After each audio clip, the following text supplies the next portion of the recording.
Praise Jesus, everybody. Thank you for joining me on the Michael Tobin Show.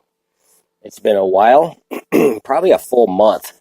And for those of you who have been following my show, thank you very much. Keep praying for me. For the past couple of months, at least 2 full months, I've been having issues with my Microsoft and Google and Adobe Flash Player and who knows what else, but I had to keep reloading over and over again my computer and just walking away. So it was just freezing and I guess I thought that I had it on automatic updates, and I always got into a habit of turning my computer off so it wasn't updating. So finally it was a miracle that I was able to get on long enough to do some updates and reinstalling of apps and things like that. But it's a good computer. It's Asus. It's about a 2-year-old computer, 4-year-old computer actually. So it was like a miracle computer, kind of like a miracle car. You get a miracle car and it seems like nothing ever goes wrong with it. So anyhow, I got that. In light of the false alarm in Hawaii, I want to call my uncle. I'm guessing he's about 78 years old right now. And he is born and raised in Hawaii. He's my uncle on my father's side, he has been deceased since I was 14, and I'm 53 right now. So roughly 1980, my dad passed away. But him and his brother and his 2 sisters, born and raised in Hawaii. His mother, born and raised in Hawaii. They are Hawaiians. And but I want to call my uncle and see if he is available to talk about his take on what's going on. I'm kind of nervous too, because I don't want to call him and exploit the situation or anything. But it would be good for family history. Let's see if he answers. So basically, this show is going to be California, Hawaii, and everything else. Hello. Please leave a message after the tone. Hello, Uncle Harold. This is Mike. I was just giving you a call to conversate for a couple of minutes and just to touch bases with you. Love you guys and miss you. And I don't know, hope to get over there real soon. But it's all over the news. And there's really not really much that anybody could really discuss except for improving the situation over there with their system. But anyways, hey, love you. Talk to you later, and have a nice day. Well, that was my uncle's answer machine. Nothing personal. Just it's kind of relief too, because I'm nervous, you know. But that was a little history of my uncle, my family. Last time I was there was actually when I was 14. It was the summer of 14, and I missed my dad. He was out in the ocean. He is a merchant seaman, and he was in the Navy first, went to Vietnam, the U.S. Navy, and came back after his term. He got into the Merchant Marines, so he was out for 9 months and then back home for 3 months. That was his schedule for traveling the 7 seas for a living. And basically, okay, with this false alarm, you know, already with DEFCON, you know, that's how many minutes it takes between receiving information that missiles are launched and getting permission from the President of the United States for whatever response, and then to the information to the public. It's amazing that an agency is responsible for alerting citizens And any more safeguards will shave seconds off of the alert time. And you can watch the news and hear what improvements they're going to do. Instead of having one person at a computer risking fat finger syndrome on the keyboard, there will be 3 people there to check and double check if an actual alert will go across. And of course, they can improve it, but it will shave seconds off of the alert time, which is only minutes. But Congresswoman in Hawaii, not Tulsi, what's her last name? Gabbard? Not Tulsi, but another congresswoman who she is actually going to run for governor of that state. My state, actually, because I was born there too. I was born in Honolulu in Kaiser Hospital. And, but anyhow, she's going to run for governor, but she said that the armed forces should be in charge of alerting the public, which will shave minutes off of the alert response instead of add minutes or seconds. And that's a good idea. So that's that. You could go ahead and everybody's already watching all the mainstream network on and another thing, basically the media just wants blood. They always want blood. Who's responsible? Who's the one? And one seasoned official of the emergency management in Hawaii, he says it is my fault. He took the blame for it because it's his crew, of course, and which is admirable. But so enough on that. I want to go through everything because you miss a day, you miss a lot when it comes to events in the news. So I just covered the Hawaii missile, and I'm in San Diego, so I want to go directly to the mudslides and just read an article on that and then move on because I have 45 minutes to go through everything.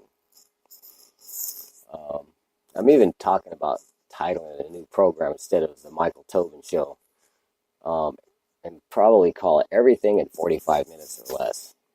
It'll be a weekly broadcast. I actually have a research that I wrote back in 2011, also the history of California hurricanes, and I can actually update that. But just the brief description of that, the last major hurricane in Southern California and all of California was 1858 and affected San Diego up to San Pedro and Long Beach. The equivalent of damage in today's standards would be $500 million. According to these various links that I have, large ships were beached and anchors dragged. Houses, rooftops were dislocated and blown off into nearby areas and trees uprooted. Now government agencies are predicting with projection and satellite imagery software that California can beware in the same manner as earthquake projections, future hurricane projections. And first responders, emergency preparedness organizations are doing drills and more education to respond as effectively as possible when or if the time actually comes. And fast forwarding to this week's mudslides and last month's fires in the same area that these mudslides happened, it doesn't really seem that they projected and we were able to avoid worst case scenarios. So on to the latest. It's horrible. This is from Northern California news station. It's called KCRA Channel 3. appropriately titled Frustrations, Tragedy Mount for California Mudslide Town. Montecito, California. Frustrations and dark discoveries mounted for a California town ravaged by a deadly and destructive mudslide. Most of the people of Montecito, a town usually known for its serenity and luxury, were under orders to stay out of town as gas and power were expected to be shut off Saturday, which is today, for repairs. And right now it's 4:40 p.m. Pacific time, Saturday, January 13th, 2018.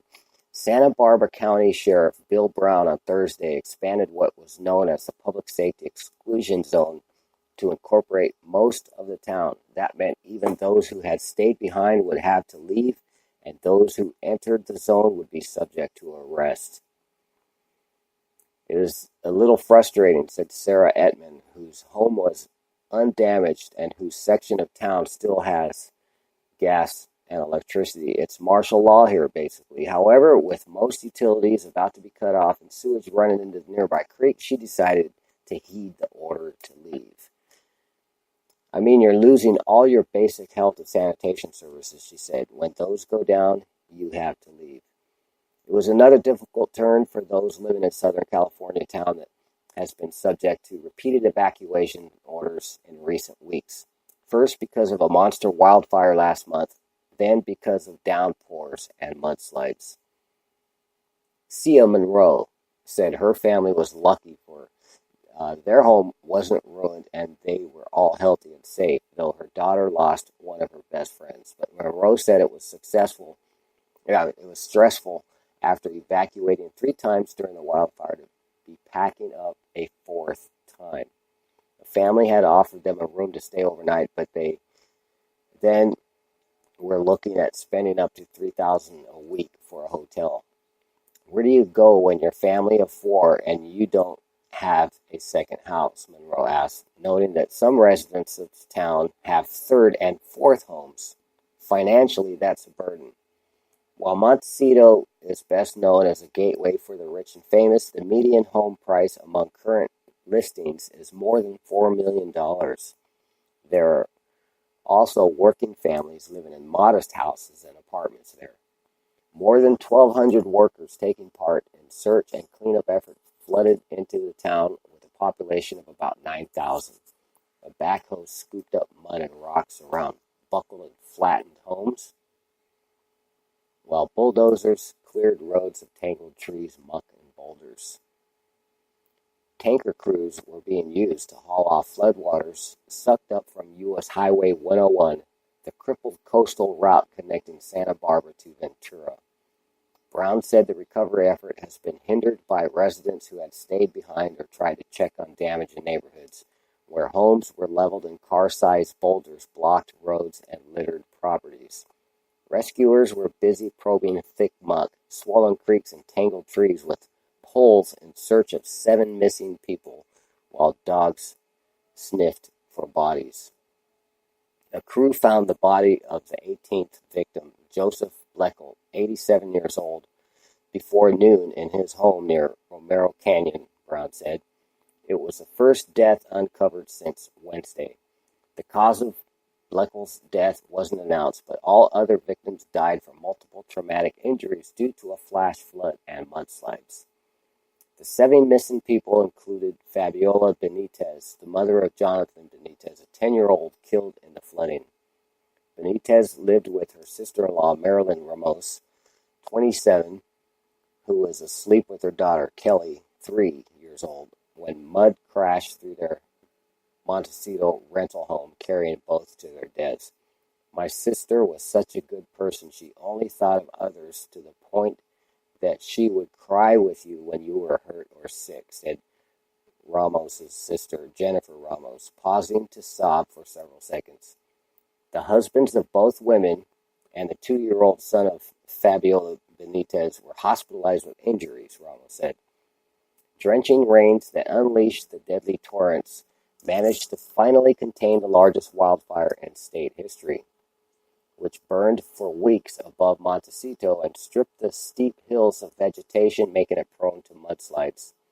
The U.S. Forest Service announced Friday that the fire that burned 440 square miles was fully contained. And that's that article. And while listening to the radio the other day, there's a story of a man and his girlfriend. They were in their house, and as the mud came, they were looking out, and the mud flowed to their house, and they held on to the door of the house and another part of the house for their dear life. Both of them were stripped from the house in the mud, and the mud eventually became neck deep to this man. And he was stuck in the mud with only his head sticking out of the mud for hours, and he was hollering for his girlfriend. His girlfriend was found about 1.5 miles down the road, dead. And there are really sad situations. So that's the end of covering this.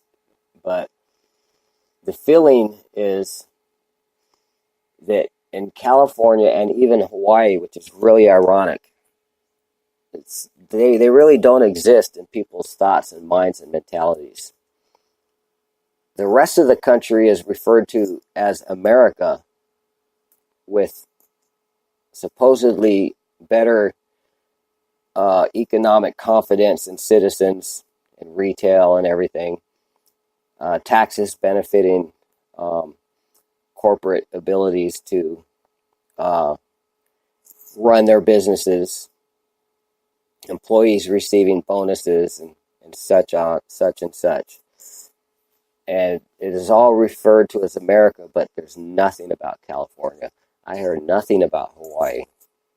And I feel that there is a very bombastic attitude towards California and Hawaii. And there are good people in Hawaii and good people in California. But I just think it is sad. It is sad that we're overlooked. Who talks about us with all these disasters? And I think of the song from the Rolling Stones, no sympathy for the devil or whatever. There's no sympathy for California.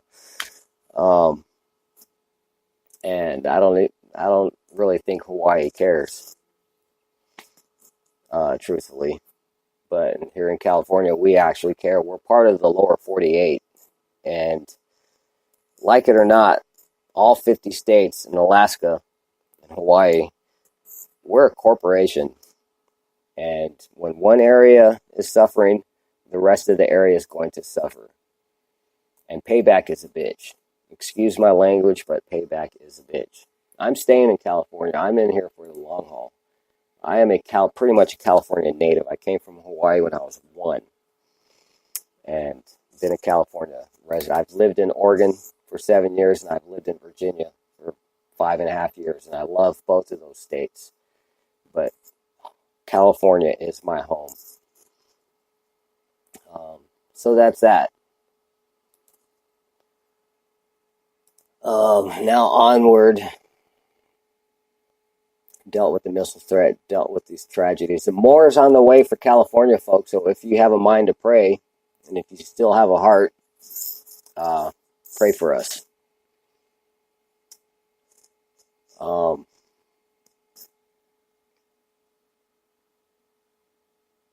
Got 25 minutes, 35, 40. Wow, I've gone on for 20 minutes. I'm scrolling through my notes right now. The investigation, the Russian investigation, still nothing. But at what point, everybody knows the rules that allegedly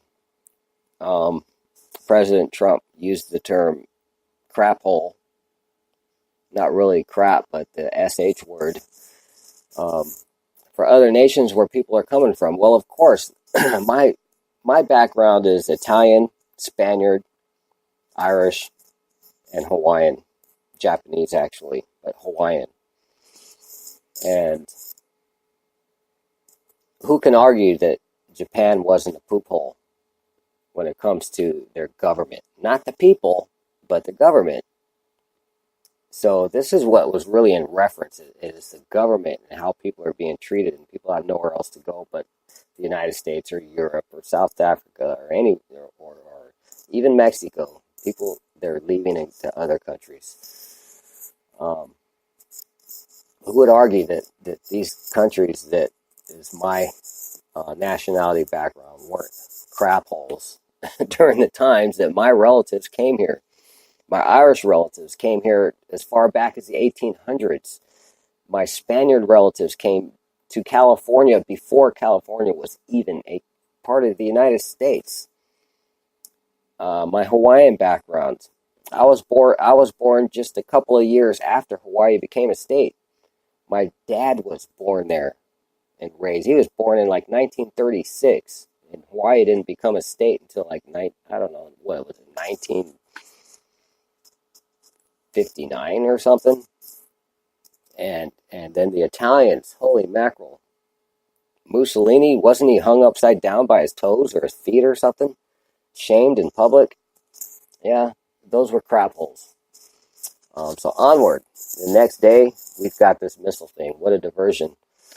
But this Russia investigation, it's all lies. At what point does a Trump supporter think, man, I can't even defend him any longer?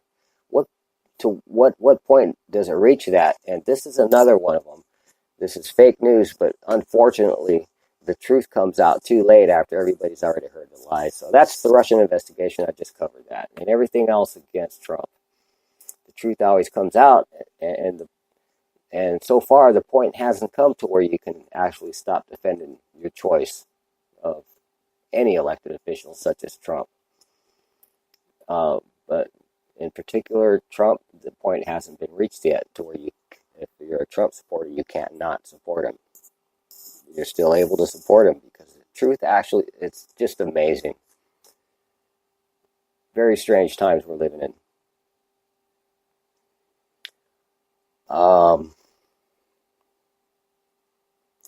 General Motors debuted it a couple days ago, a self-driving car with no steering wheel, no brake pedals, and no gas.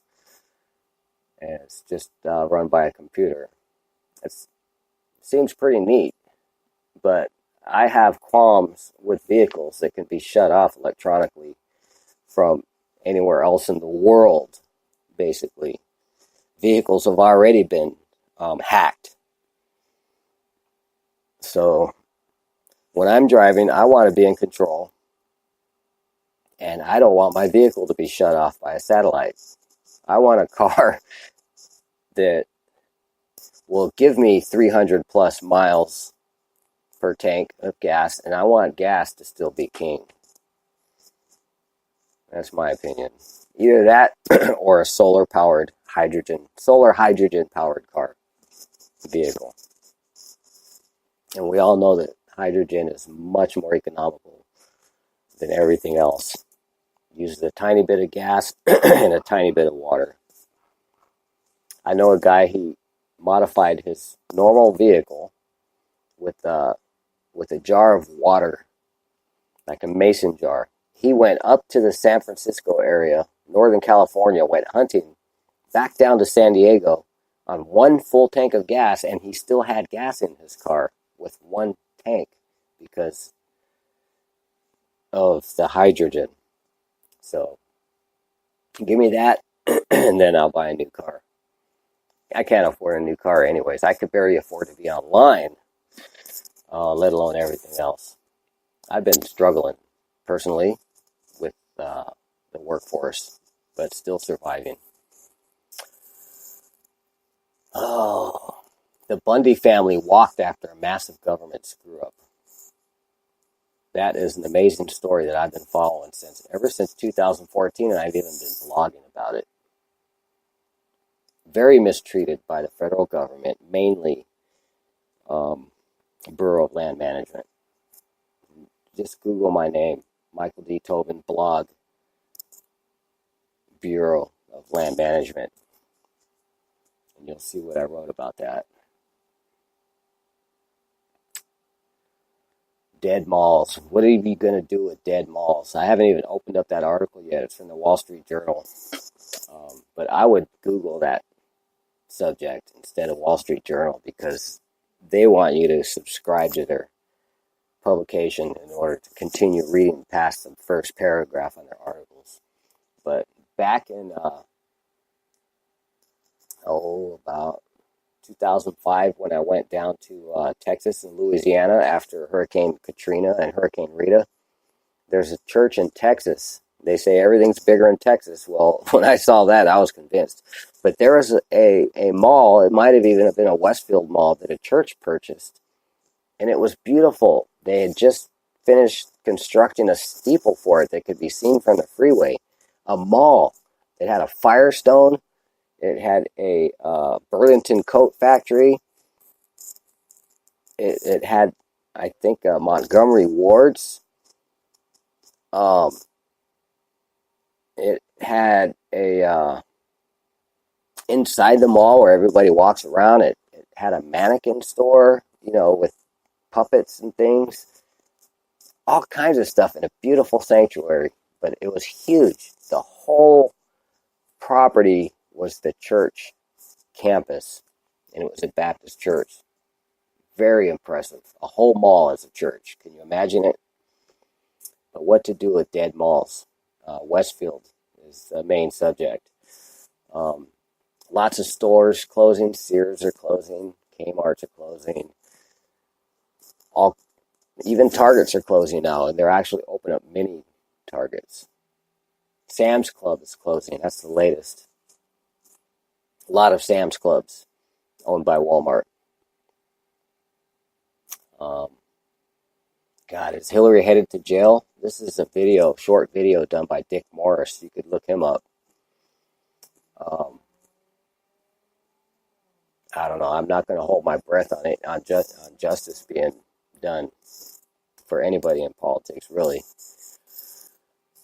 Oh, so that's that. Montecito County, or Montecito, is under mandatory evacuations. They even had an update, and there's a list of evacuation centers for them also. Pray for it, Southern California. A cold storm is actually coming in about a week and a half or 2 weeks. It's going to be cold this time. There's going to be more mudslides, and the death count is going to rise. So please keep California in your prayers. The California Department of Motor Vehicle is going to be offering real ID cards. That's what their title is, Real ID, on January 22nd. And all the states in the United States are going to have to conform to the Real ID cards that is nationally accepted, actually. It would be nice if they could be used in place of passports. But you could actually get a passport from Mexico that is similar in appearance to a driver's license, which is pretty neat. Okay.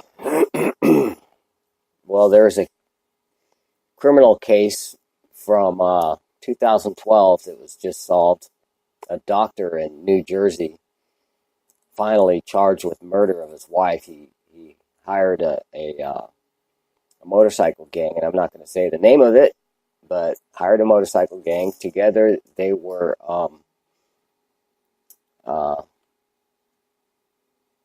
using opiates.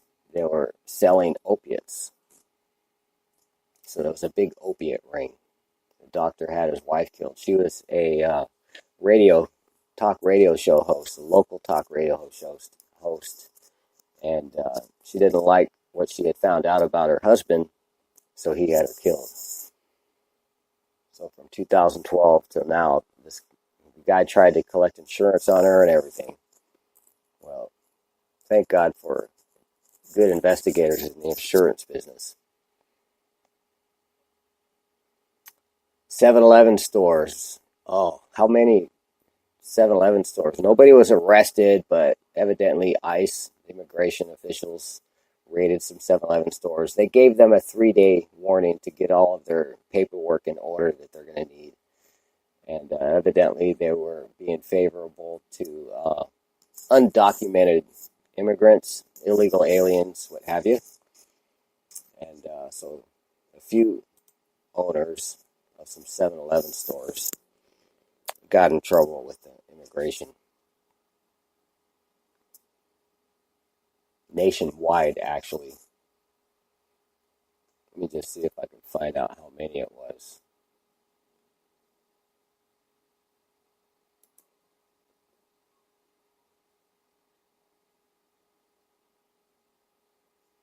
I'm on my computer right now. I had to skip a survey to get to the article. Okay, and what officials described as the largest operation against an employer under President Donald Trump? Immigration officials descended on dozens of 7-Eleven stores before dawn on Wednesday to check on employees' immigration status.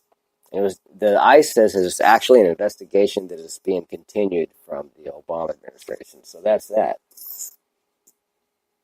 And let me see here.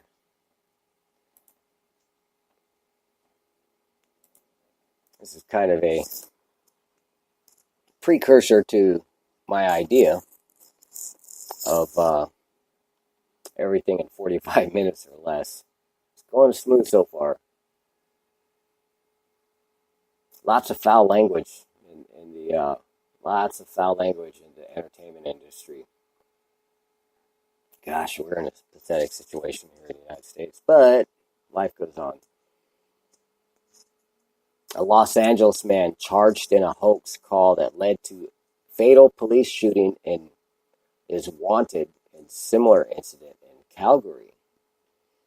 Some guy, he made a phone call to, it's called being swatted, made a phone call to somebody in Kansas, or law officials in Kansas, made a false report about somebody.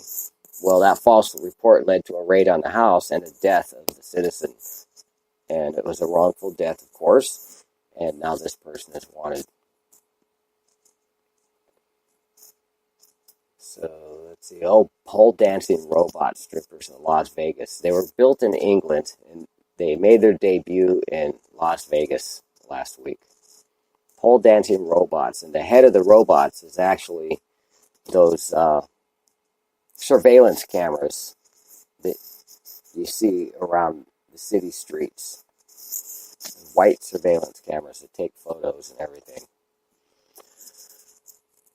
And that reminds me of a blog that I actually did several months ago about sex robots that are actually made in Southern California. And a verse from the Bible, 7 women for 1 man. It's a prophecy. So roughly 7 women are going to be begging a man to marry her. And what's going to cause that other than war, mass war? Women are going to be looking for husbands so they can have families, raise children. It's just in a woman to want to be loved by a man, to raise a family. So what's going to cause 7 women to look for 1 man? Maybe it's because of these sex robots, partially. It's crazy. Crazy. So I covered that.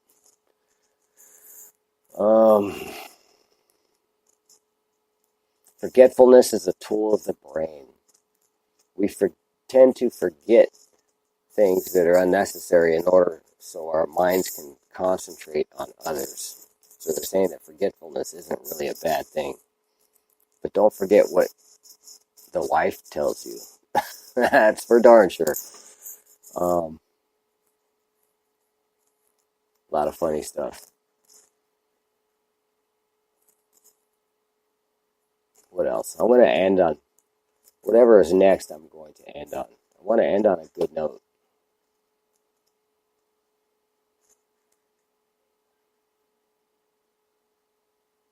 A really good note.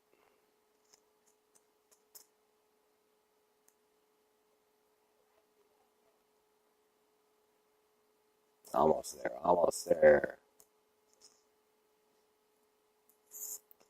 Oh, I actually read the whole Bible in 3 months.